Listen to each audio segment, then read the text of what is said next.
Fala galera, vamos começar então uma aula de sociologia trabalhando a questão dos paradigmas produtivistas, o toyotismo. O que eu gostaria de recordar aí com vocês? O primeiro paradigma que a gente tem é o binômio Fordismo-Taylorismo, que é suplantado na década de 80 pelo toyotismo. Porém, o toyotismo, desenvolvido na Toyota, no Japão, vai ganhar o mundo principalmente após a década de 80, mas seu surgimento vem lá da década de 50 e meados de 60 aproximadamente. O que a gente tem que destacar aí? A questão do contexto social, político e econômico que leva ao desenvolvimento do toyotismo. Em 1920 já tinha fábricas norte-americanas no território japonês. A primeira fábrica japonesa de verdade surge em 1933, a chamada Datsun, hoje conhecida como Nissan. Ou seja, a concorrência era praticamente impossível. Só no território japonês se já tinha aí mais ou menos uns 13 anos de desenvolvimento da produção de automóveis. Então, o Estado japonês resolve diretamente proteger a sua indústria. Por que proteger a indústria? Porque a partir do momento em que você protege a montadora de veículos, você protege toda a cadeia produtiva que envolve fabricação de peças, transporte, alimentação, moradia, ou seja, vários empregos são protegidos a partir da proteção do trabalho das montadoras. Tanto que em 1936 o Estado japonês decreta a Lei da Indústria Automobilística, que dificulta a importação de veículos e proíbe a produção estrangeira dentro do seu território. O que isso significa? Que as fábricas norte-americanas foram convidadas a sair. Só podia ficar uma fábrica estrangeira dentro do território se não tivesse quem fabricasse aquela peça dentre as fábricas japonesas, de uma forma que você acaba priorizando a produção nacional e evitando aí a entrada de veículos ou de empresas que vão tirar o capital, que vai tirar o lucro do país. Porém, no pós 1945, ou seja, Segunda Guerra Mundial, o Japão ficou sob a tutela norte-americana, porque estava aí de um dos lados dos chamados derrotados, podemos assim dizer. De forma que os Estados Unidos, então, volta a tentar discutir a produção automobilística e a reinserção dos veículos norte-americanos, da produção industrial norte-americana dentro do território japonês. Tanto que, somente a partir de 1950, pós-guerra da Coreia, que nós vamos ter aí uma liberação maior para a produção dentro do Japão. Cabe a gente pensar o seguinte: para os Estados Unidos, temos dois pontos que eu gostaria de destacar. Compensava mais produzir nos Estados Unidos e fazer com que essa produção alcançasse aí os países ali próximos, ou compensava mais fabricar no Japão e fazer com que essa produção chegasse na Coreia e nos outros países. Bem como podemos lembrar aí a questão do domínio político que nós temos. União Soviética, China, enquanto países socialistas e comunistas, e no caso, somente o Japão como um país capitalista aqui nessa perspectiva. Seria interessante você deixar o Japão desenvolver economicamente ou restringir essa sua evolução? É claro, seria o que? Aumentar, ampliar, desenvolver essa produção. Então, o que nós vamos ter aí? Uma evolução, uma liberação da produção dentro do território japonês. Tanto que, em 1953, o Ministério do Comércio Internacional e da Indústria volta a priorizar e apoiar a produção nacional. O que ele faz? Coloca objetivos, planos de desenvolvimento, principalmente a perspectiva de concorrência, ou seja, você vai concorrer com indústrias norte-americanas, com indústrias europeias, você tem que ter então uma estrutura, uma organização para essa concorrência. Porém, o Estado também ergue barreiras alfandegárias, encarece o preço da importação. Um carro importado ficaria muito caro para um cidadão comum. Então seria mais interessante você ter um carro barato, dentro dos padrões japoneses, para a indústria nacional ser priorizada. Subsidia os projetos das indústrias nacionais através de incentivos fiscais, através de financiamentos que vão promover aí o desenvolvimento dessas indústrias. Promove a racionalização e a fusão de empresas, associando o capital, criando então a possibilidade maior de angariar investimentos para o desenvolvimento das empresas. Posteriormente faz isso também com as autopeças. Em 56 elas são declaradas também como setor prioritário, ou seja, com grandes incentivos nacionais. Tudo isso para fazer com que houvesse um fortalecimento da indústria nacional. Nós vamos ver a melhoria da produção de infraestrutura, tanto questão energética quanto da infraestrutura rodoviária. Temos a organização e o investimento de pesquisa tecnológica, que depois foi passado para as indústrias. Aqui no caso, o Japão investiu principalmente nas universidades, na utilização da robótica, e depois desse desenvolvimento, ele foi sendo adaptado gradativamente na produção industrial. Então, o Estado japonês deu um suporte, deu um apoio, interviu na economia para a manutenção, para o desenvolvimento da indústria nacional. Assim como pregava, podemos falar aí, o Estado keynesiano do bem-estar econômico. Mas nós temos que lembrar também outros fatores importantes, como a questão do próprio mercado japonês. Já que ele vinha no pós-guerra, nós tínhamos ali um estilo de vida, de consumo diferenciado, além de uma baixa capacidade econômica. Então, a empresa tem que pensar nisso. O consumo é limitado e os gastos do trabalhador, de quem consumisse um carro, tinha que ser um gasto dentro da sua realidade. Bem como nós temos que lembrar aí a questão da procura por uma variedade muito grande de veículos, além da possibilidade da sua customização. E é claro, a questão dos custos imobiliários, dos custos territoriais e da falta de espaço. Tanto que, na preferência do carro, enquanto os norte-americanos preferem um muscle car, grande, potente, qual que é a preferência do carro japonês? Um carro pequeno, um carro econômico, um carro que aguenta muito bem as demandas diárias, inclusive a questão do território japonês, que é um território montanhoso, um arquipélago ali vulcânico e que tem altos custos imobiliários. Tanto que eu gosto de lembrar aqui com vocês a questão, por exemplo, do estacionamento no Japão. Quando nós olhamos ali a característica do estacionamento japonês, é bom a gente lembrar que você tem uma diferencial, como você pode conferir aqui nesse vídeo. Bom, galera, eu vou fazer um vídeo aqui filmando o estacionamento que eu parei meu carro, que eu acho que não tem no Brasil, que é de elevador. Aqui, amor. Dinheiro também já pega aí. Acho que 2.500. Midian-ba.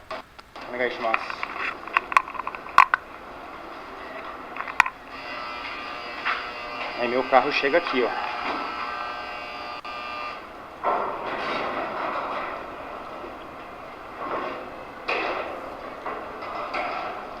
Número 4. O meu é o 24.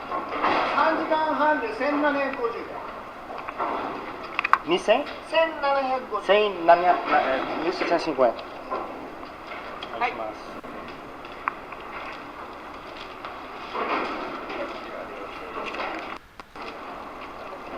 Que vai dar. で250円。 Arigato.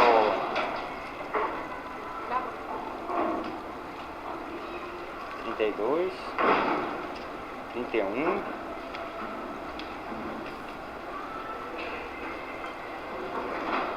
30,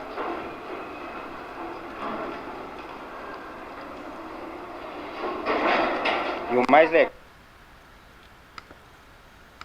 Como deu para vocês perceberem, há uma preocupação ali com a forma de economizar espaço.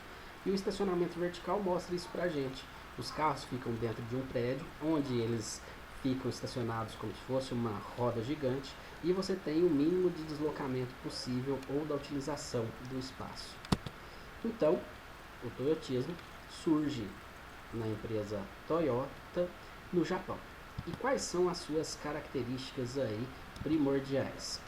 Bom, o resumo do sistema podemos entender assim. Você não tem mais a produção em massa. Você não tem mais a produção empurrada, você tem uma produção puxada, uma produção por demanda. Então eles só produzem aquilo que foi vendido, aquilo que é necessário. Existe uma perspectiva de um estoque mínimo, mas esse mínimo é que vai gerar. Assim que vender um carro já tem que estar saindo da montadora para substituir aquele primeiro. A carência de espaço e a necessidade de rentabilidade focando no desperdício. Aqui eles têm a perspectiva de reduzir os custos. Reduzir custos de que maneira? Aqui no toyotismo surge a perspectiva de reduzir o número de trabalhadores e utilizar da subcontratação além da terceirização. Vou voltar nisso mais para frente. No toyotismo nós temos a perspectiva da flexibilização do aparato de trabalho e também da própria organização. Aí eu queria inclusive destacar um outro vídeo com vocês, vamos ver se esse aqui trava menos, né? Onde você tem aí uma linha de produção enxuta. Como que funciona? Você tem um único trabalhador que faz várias atividades ao mesmo tempo ou simultaneamente. Tanto que o trabalhador no toyotismo é chamado de trabalhador polivalente ou um trabalhador multifuncional. Confere aí.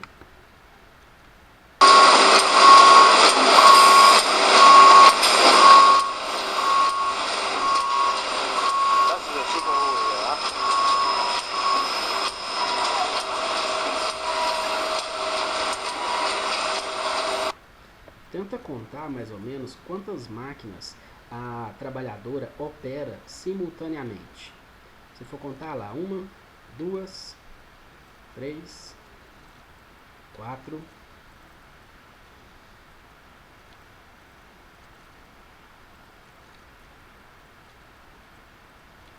5,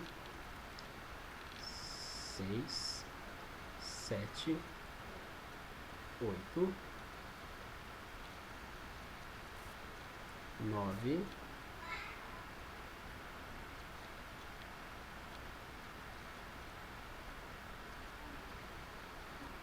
10, 11,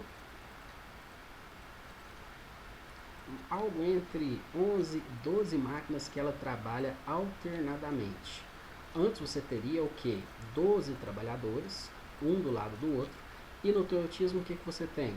Um trabalhador que executa 12 funções alternadamente dentro de uma velocidade aí daquilo que é necessário. Tanto que característica do toyotismo é também essa, redução do número de trabalhadores e o trabalho em equipe. No toyotismo nós vamos ter também a utilização do sistema de Kanban. O que foi o sistema de Kanban toyotista? O Eiji Toyoda, mas o Taishi Ono, que foram os criadores do sistema, visitaram os Estados Unidos e viram um sistema lá nos supermercados de bandeiras para reposição de produtos no mercado.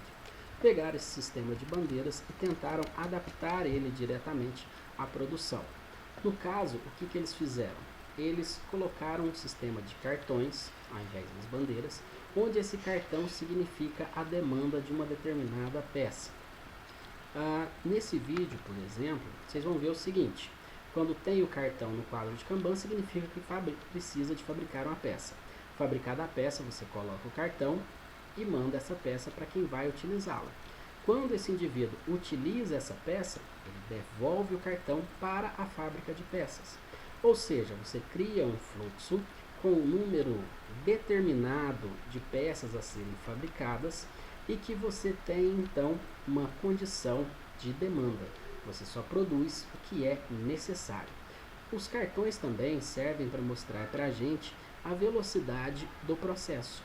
Se estão os 3 cartões parados lá na produção, significa que tem algum problema. Então o interessante é nunca deixar parar os 3 cartões. Nós vamos ver que no toyotismo existe então a produção, inclusive, de vários modelos em série, de maneira reduzida e na mesma linha. Eles adaptam as máquinas para reduzir ao máximo o tempo de troca entre modelos. Você sai do modelo A da fábrica para o modelo B ou C com 30 minutos. No processo do toyotismo, nós temos ainda a subcontratação do trabalho. O que significa esse subcontrato de trabalho? O subcontrato significa a questão do trabalhador temporário ou do contrato de trabalho ali que o indivíduo tem para que ele diretamente execute as tarefas dentro de um período. 1 mês, 2 meses, 3 meses, é o contrato temporário de trabalho.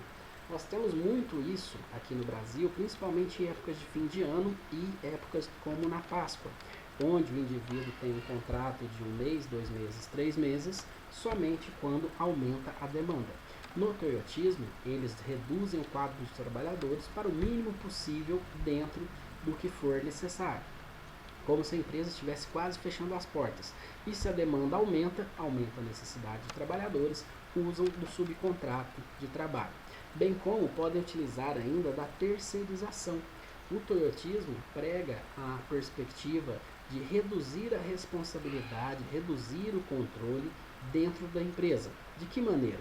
A empresa vai deixar funções que não geram lucro para outras empresas. E essa outra empresa que se responsabiliza pela manutenção, por exemplo, limpeza, transporte, a fiscalização de entrada e saída, telemarketing, coisas do tipo. Então, o foco da empresa é gerar lucro e é o que? A sua produção. Essas outras atividades que não geram lucro são diretamente terceirizadas. Há um grande destaque também da horizontalização da empresa. O que significa isso? Antes, no Fordismo, a empresa controlava todos os processos produtivos de cima para baixo. Então, a Ford ela era dona da fábrica de peças e essas eram diretamente controladas pela Ford. No toyotismo, a horizontalização significa que a empresa fornecedora de peças não é uma filial, não é uma adjacência da Toyota. Ela é uma empresa autônoma que tem um proprietário, tem um dono desvinculado da Toyota, mas que vende peças ou está vinculado à produção na Toyota. Gera-se ali uma participação produtiva porque a Toyota faz um contrato ou estabelece uma quantidade, uma possibilidade de estar sempre consumindo o que é produzido. Porém, quem vai fornecer peças para a Toyota tem que diretamente se subjugar à sua forma de organização. No toyotismo, então, nós temos como grande característica a flexibilização dos trabalhadores. Eles têm uma exigência constante de ser produtivo, uma exigência constante de verificar a qualidade do produto e de verificar, inclusive, o trabalho de outros indivíduos. Trabalham sob o regime de subcontrato, em sua maioria, são poucos trabalhadores efetivos que trabalham na empresa. A maioria trabalha de uma maneira temporária quando há necessidade, quando há demanda do mercado. Existe a intensificação do trabalho ao máximo possível, ou seja, dentro da equipe, o trabalhador sabe o nível que ele dá conta de aguentar o ritmo. Se ele chega no momento que ele não aguenta o ritmo, somente aí que há a subcontratação. Outra característica é o gerenciamento por estresse, no qual o trabalhador tem que ser responsável com a sua atividade e ele tem que se manter na empresa, numa ideia que, se ele continuar produtivo, esse contrato vai durar por mais tempo. Como eu já tinha falado anteriormente, trabalha com um número mínimo de indivíduos e dentro de uma perspectiva de polivalência de um trabalhador com várias habilidades, várias capacidades e que vai exercer essas capacidades durante o processo de produção. Na implantação do sistema, a Toyota enfrentou por 2 vezes o sindicato, que foi um problema para a implantação do modelo. Por quê?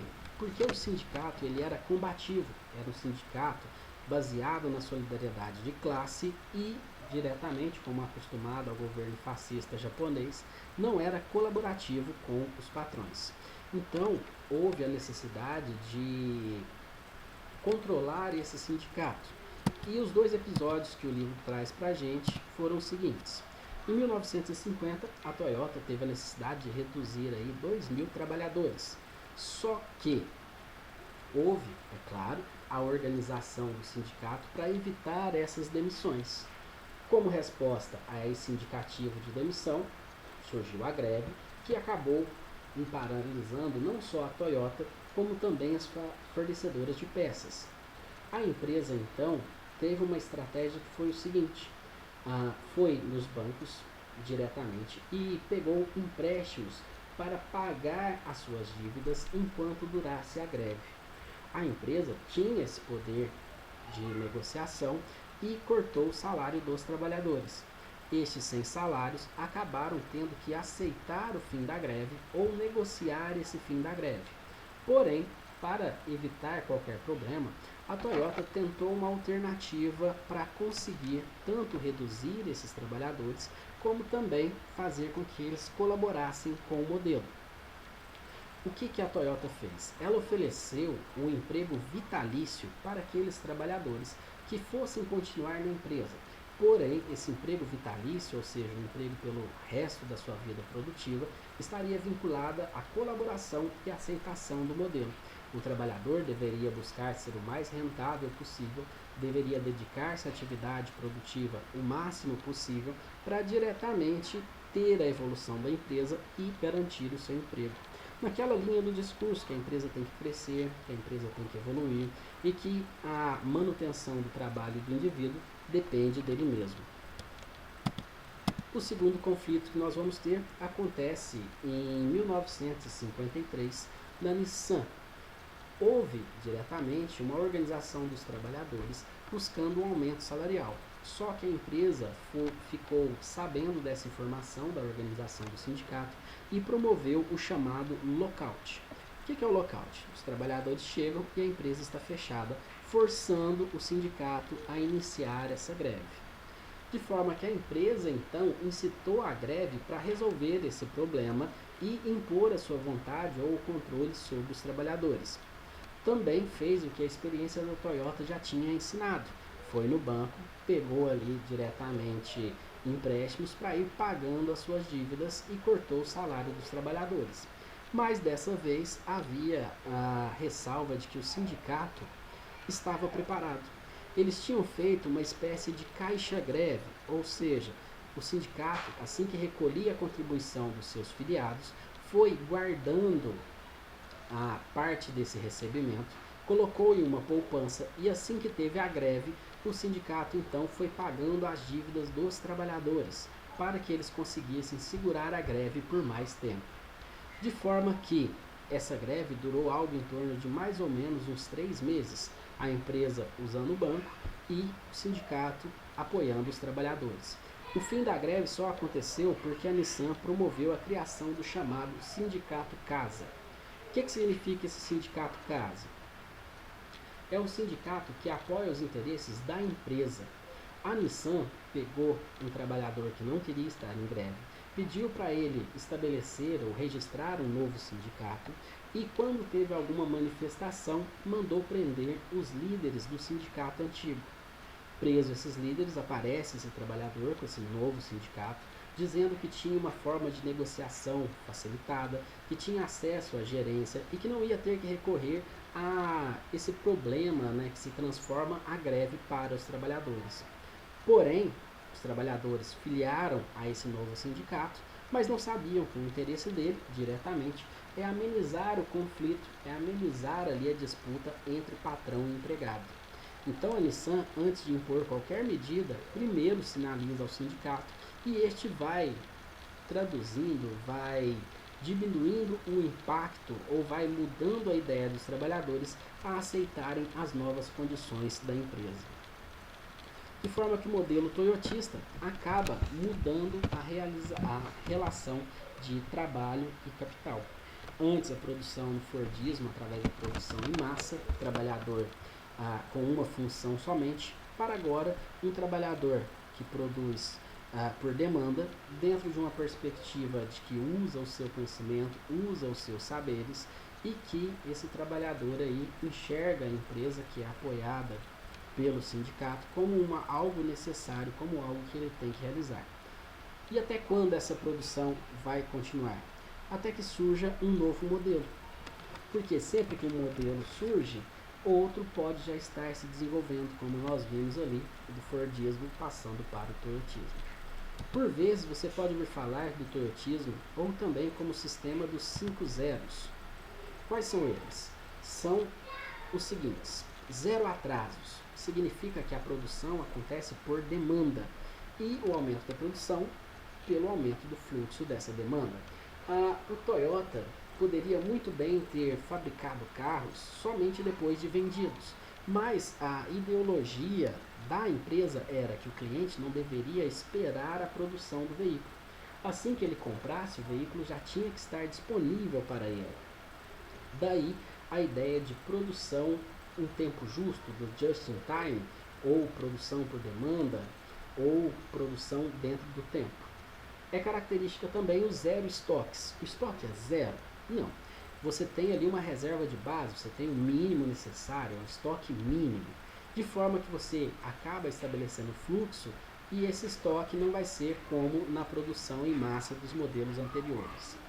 Temos também a perspectiva do zero papéis, que utiliza-se do sistema de Kanban. O Kanban, ele desburocratiza o processo produtivo, colocando para a gente aí a redução da necessidade de formulários, de papelada.